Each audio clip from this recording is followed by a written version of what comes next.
अब जब दिल्ली में मुख्यमंत्री केजरीवाल जी बैठे हैं, उनका ये हक है कि वो पैसा एमसीडी में दें। लेकिन जब से ये मुख्यमंत्री केजरीवाल जी आए तो इन्होंने तो आतंक मचा के रखा हुआ। कहाँ एक पार्षद का एक करोड़ और एमएलए का 5 करोड़। जो भी यहाँ पे सिटिंग विधायक हैं, तो मेरा मानना ये कि वो थोड़ा सा ध्यान दें, क्षेत्र में घूम घूम के सब्जियां बेचें। कोई भी काम है तो एक साथ रेडियां ना लगाएं, क्योंकि इससे क्षेत्र की जनता ही नहीं और रेडी पटरी वालों को भी खतरा है। नमस्कार, आप देख रहे हैं इंडिया टाइम 24 न्यूज़। आपके साथ मैं हूं प्रवीण और आज बोलिए नेताजी मेरे साथ मौजूद हैं वार्ड नंबर 30 एस के निगम पार्षद रेखा चौहान, नजफगढ़ जोन से डिप्टी चेयरमैन भी रह चुकी हैं। मैम, बहुत बहुत स्वागत है। धन्यवाद प्रवीण जी। मैम, कल हमने सर्वे भी किया था आपके क्षेत्र में थोड़ा सा, और 99% लोगों ने कहा कि रेखा चौहान ने कोरोना काल में भी इतना काम किया कि वो खुद भी संक्रमित हो गई, और हर किसी ने कहा कि वो उनकी उम्मीदों पर खरा उतर रही हैं। तो रेखा चौहान के लिए कितनी बड़ी बात ये है और कितनी बड़ी अप्रिशिएशन है? देखिए प्रवीण जी, मेरे लिए ये वाकई में बहुत बड़ी बात है कि क्षेत्र की जनता हमें समझने की कोशिश कर रही है और समझ भी रही है। मैं देख रही थी कल कि वाकई में लोगों ने हमें समझा, और लोगों को ये पता है कि कोरोना काल में हम विनय चौहान जी ने, हमने दोनों लोगों ने जो काम किया है, और वाकई में कोरोना पॉजिटिव हुए और विनय चौहान की हालत तो ज़्यादा सीरियस भी थी, 10 दिन तक ऑक्सीजन पे रहे। तो क्षेत्र की जनता ये समझ रही है, हमारे लिए बहुत बड़ी बात है। अभी जो इन दिनों आम आदमी पार्टी, दिल्ली सरकार और एमसीडी के बीच जो घमासान चल रहा है, वो दिल्ली सरकार एमसीडी के खिलाफ प्रदर्शन कर रही है, एमसीडी दिल्ली की सरकार के खिलाफ प्रदर्शन चल रही है। तो जनता थोड़ी सी कंफ्यूज है, ये मैटर क्या है? अगर फंडिंग का मैटर है तो कितनी फंडिंग उन्होंने रोकी हुई है जो जिसकी वजह से पब्लिक क्षेत्र से जुड़े हुए काम नहीं हो पा रहे हैं? देखिए प्रवीण जी, मैं आपको बता दूं, फंडिंग तो वो पिछले 5 साल से नहीं कर रहे हैं। 2 साल से उन्होंने जो फंडिंग है बिल्कुल रोकी है। 2 साल से उन्होंने कोई फंड नहीं दिया है, क्योंकि वो हमसे कह रहे हैं कि आप पहले जो कार्य किए हुए हैं उनका आप हमें एक तरह से पूरा डाटा दे दो। तो ऐसे नहीं होता। मुझे लगता है किसी का जो हक है, एमसीडी का ये हक है और ये अधिकार भी है, क्योंकि देश में आज जो स्थिति हुई है कोरोना काल में, आप उससे ही बहाना बना के अपना पीछा नहीं छुड़ा सकते कि कोरोना काल में हमने कोई मेहनत नहीं की है, कोई कुछ नहीं किया। एमसीडी का जो पैसा है, एक परिवार में जब लोग अलग अलग पोस्ट पे होते हैं तो हर चीज़ का जिसकी जो जिम्मेदारी होती है, जब तक उसको भरपूर संसाधन नहीं मिलेंगे तो उसको वो नहीं निभा पाएंगे। अब जब दिल्ली में मुख्यमंत्री केजरीवाल जी बैठे हैं, उनका ये हक है कि वो पैसा एमसीडी में दें। मुख्यमंत्री देता है, दिल्ली में जो सरकार होती है, क्योंकि एमसीडी दिल्ली सरकार के अधीन है, क्योंकि ऐसा होता आया है। शीला दीक्षित के टाइम पे कभी जब दिल्ली पूरी निगम हमारी एक थी तो हमें डायरेक्ट पैसा मिलता था। जब से ये विभाजन हुआ तो दिल्ली सरकार पैसा देती है, लेकिन जब से ये मुख्यमंत्री केजरीवाल जी आए तो इन्होंने तो आतंक मचा के रखा हुआ। 2 साल से कोई पैसा नहीं है, कुछ नहीं है। इस बार हम सारे काउंसलर, इनका एक ही रणनीति है कि पिछली बार इन्होंने पैसा इसलिए रोका कि विधायकों के चुनाव होने थे तो इनका विधायक जीत के ना आ जाए। इस बार इनका है कि अब 1 साल, सवा साल बचा है हमारे चुनाव का, तो कहीं ना कहीं अगर ये पार्षद को पैसा देंगे तो पार्षद अपना काम करवाएगा और पार्षद जीत के आएंगे। तो मेरे कहने का मतलब सिर्फ ये है कि हम लोग ज़ोर शोर से लगे हुए हैं और कहीं न कहीं हमारा अधिकार है, और हम ये चेंज भी करवा के रहेंगे कि जैसे कि हाई कोर्ट ने कहा है कि हमें डायरेक्ट पैसा मिलना चाहिए, तभी हमारी जो एमसीडी है सही तरीके से काम कर पाएगी। तो ये क्या लगता है आपको, क्या दिल्ली सरकार फंडिंग जारी ना देकर एमसीडी को फ्लॉप करने की कोशिश कर रही है, क्योंकि चुनाव भी आने वाले हैं? बिल्कुल कर रही है, सामने है, सीधा सीधा है, चुनाव आने वाले हैं इसीलिए सब कुछ वो कर रहे हैं। लेकिन मैं आपको बता दूं, एमसीडी में ऐसा नहीं चलेगा। कहीं ना कहीं अगर ये हमें फंडिंग नहीं देते तो जैसा कि हाई कोर्ट ने आज कहा है, तो ये हम करवा के रहेंगे कि डायरेक्ट हमें पैसा मिले, जैसा कि पहले तीनों निगम जब एक थी तो मिलता था, अब अलग अलग भी हो गई, फिर भी हमें डायरेक्ट पैसा मिलेगा तो हम काम कर पाएंगे। कुल मिलाकर तीनों निगमों की बात करें तो कितनी फंडिंग लगभग रोकी हुई है? इस बार तो प्रवीण जी 1 रुपया भी इन्होंने फंड का नहीं दिया है। आप ये स्कूल की शिक्षा की बात करें, जो पिछली बार इन्होंने पैसा दिया उसका हिसाब मांग रहे हैं। इस बार तो आपको बता दूं 1 रुपया किसी भी डिपार्टमेंट में इन्होंने फंडिंग नहीं करी। यहाँ तक कि पिछले साल इन्होंने मलेरिया में कुछ पैसा दिया था, इस साल मलेरिया डिपार्टमेंट को भी कोई पैसा इन्होंने नहीं दिया है। और ये कह रहे हैं, तब भी फिर मैं आपको बता दूं कि मलेरिया डिपार्टमेंट हमारा फिर भी कहीं न कहीं हमारा काम कर रहा है। क्षेत्र में जो हमारे वर्कर हैं, अब हमारे सफाई सैनिक हैं, वो काम क्यों करेंगे जब उनको तनख्वाह नहीं मिलेगी?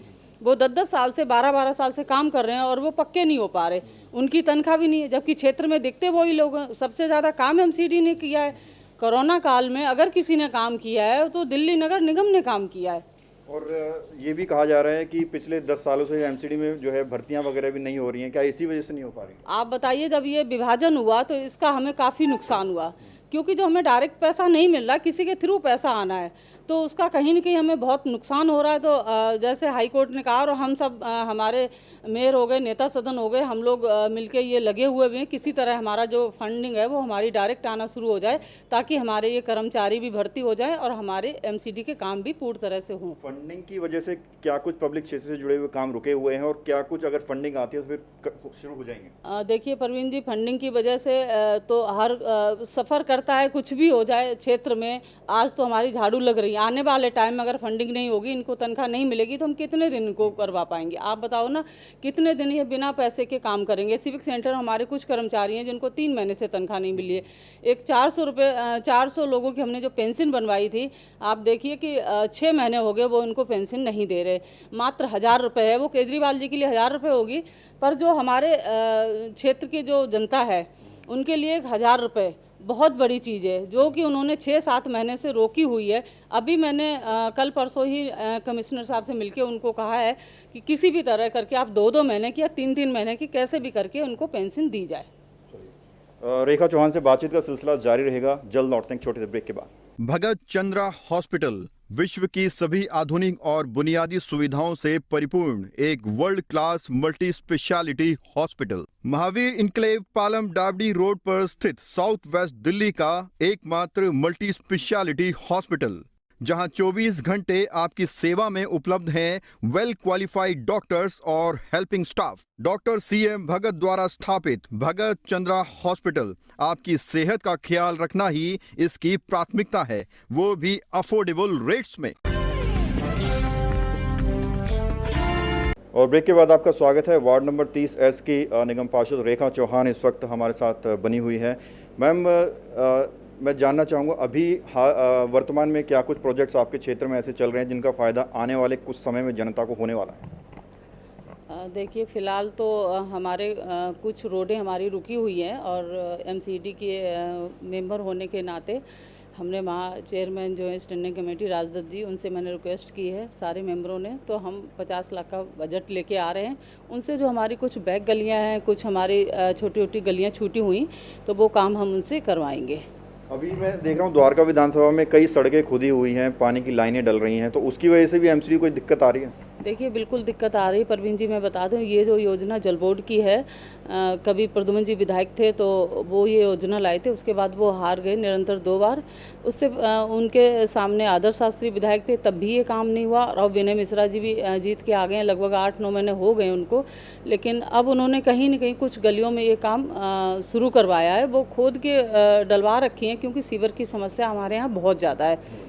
तो वो जो गलियां जो खुद रही हैं, इनको जो पैसा मिलता है वो पैसा इसलिए मिलता है कि ये जल बोर्ड के सीवर भी पड़ेंगे। ये जो योजना थी उसमें रोड बनाने का भी ठेका था, और घरों से जो सीवर लाइन जुड़ेगी उनका भी पैसा इनको मिला हुआ है।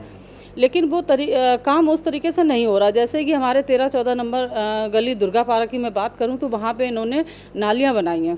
तो अभी 1 हफ्ते पहले मैंने वहाँ पे ड्राइव चलाई, तो मैंने देखा वहाँ नालियाँ जो हैं, जो पक्की नालियाँ तो बना दी हैं, पर वो ढकी हुई नहीं है। इससे समस्या आ रही है, एक डेंगू मलेरिया मच्छर बहुत पैदा हो रहे हैं वहाँ पे। अब हम कितनी भी सफाई करवाएंगे, मच्छर तो रोज़ के रोज़ पैदा हो रहा है। तो उसका समाधान ये है कि वहाँ पे जो भी यहाँ पे सिटिंग विधायक हैं, तो मेरा मानना ये है कि वो थोड़ा सा ध्यान दें क्षेत्र में, क्योंकि ये काम उनका है, और वो यहाँ पे कहीं न कहीं वो ढकवाएँ उनको, नालियाँ जो उन्होंने बनवाई हैं तो वो नालियों को कवर्ड करवाएं, जिससे कि क्षेत्र की जनता का समाधान हो।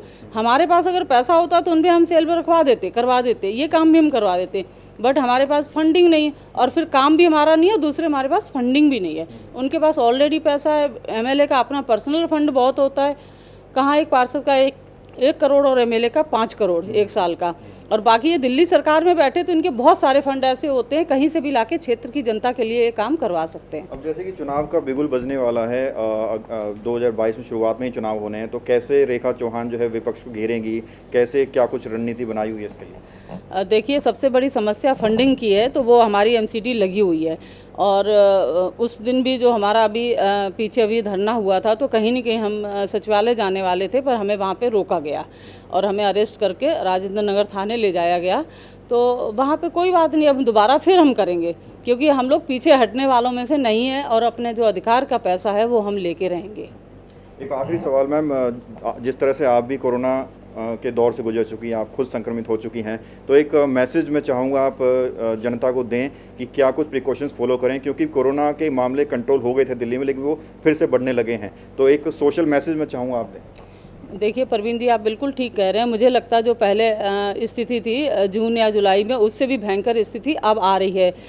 तो लोगों को डरने की ज़रूरत नहीं है, थोड़ा सा ध्यान रखने की ज़रूरत है कि कहीं ना कहीं अपने घर में सेफ रहें, मास्क का यूज़ ज़रूर करें वो, और काम तो होंगे, कब तक लोग घर में बैठेंगे।